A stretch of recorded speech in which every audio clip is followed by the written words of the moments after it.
Hello and welcome everyone again to my solo playthrough of Axis and Allies North Africa. We've reached the Italian section of round one, if you will, and this video covers phases 1 and 2. Advanced convoys. Well, there were no Italian unit in the convoys, so it could just be skipped. So phase 2 was requisition reinforcements. Italy starts with 10 RPs. You add the number of controlled territories to it, that is the RP value of them, which is 7, so which makes for a grand total of 17. They bought 2 sea mines, which they get to place right away, and which I will soon do. I will place them into the Benghazi convoy. I would like to place them into the Tripoli convoy, but as you can see, there's a UK sea unit in there, a submarine, and you cannot place mine tokens into a sea zone where enemy sea units are present. So that is not an option, so we'll place them into the Benghazi convoy to protect that later on, if and when the Axis actually control Benghazi, which should be at the end of the German turn because it's hardly defended, as you can see.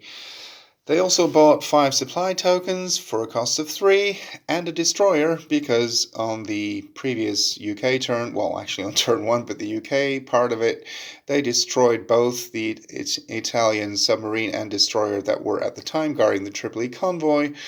It will have to be placed here later on in Sea Zone 10, which is where the Italian sea units are placed. And yeah, we'll have to sooner or later try to get this sub out of here, because where am I actually going to place the units later? Well, I'm going to, the sea unit I already explained to you, the sea mines in the Benghazi convoy, and I'm going to place the supply and the infantry unit not in the Tripoli convoy, because the Germans don't have any destroyers. They won't be able to attack the submarine at all, so it's really really a bit of a nuisance. The Italian infantry and supply I will place in Italy. In Sicily and Sardinia and Crete, you could place air units AA. Not sure about the supply, but anyway, I'll place them in Italy so that hopefully later on the UK sub will be gone and I'll be able to place units there again, or perhaps later in the Benghazi convoy zone. Note that the German units are perfectly safe at the moment because the UK has already had their turn on turn 1.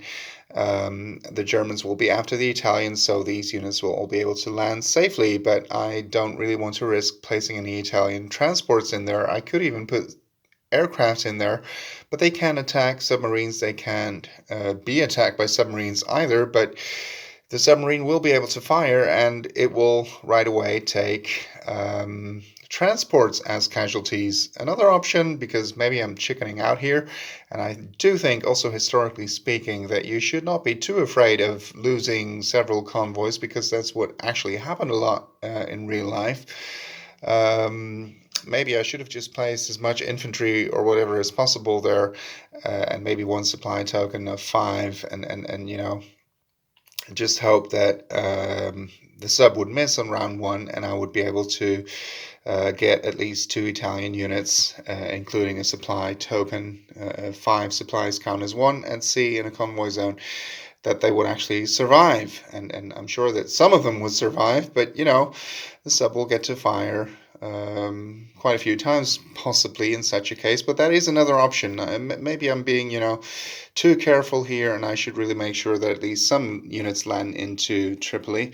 But anyway, I've already made this purchase. I'll go with it for now and place certain units in Italy, as I explained, and hope to be able to place them later in the Benghazi convoy. So thank you for watching, and yeah, I did actually look up whether you can, coming back to my previous video, when the British deployed 5 supply tokens here, you cannot split them up here, so most nations can only buy 5 per turn anyway. The US can buy more. But other than that, you cannot split them up. I mean, the US could buy 6 or 7 or whatever total, or 10 or 5 or less, but a maximum of 10. All other nations, you know, if they buy 5, which they can buy at a discount. That's why it's attractive in a way. They also have to deploy them as 5, as I did here. Fortunately for the British, they will be able to land, in this case, 2 units on Malta later on turn 2. Because they have a stacking limit of 3, and that goes for supplies as well. So 3 supplies and 3 units, aircraft and anti-aircraft artillery. Other land units aren't allowed. So that would mean that 2 or 3, depending on, well, in this particular case, 2 more would be able to land there.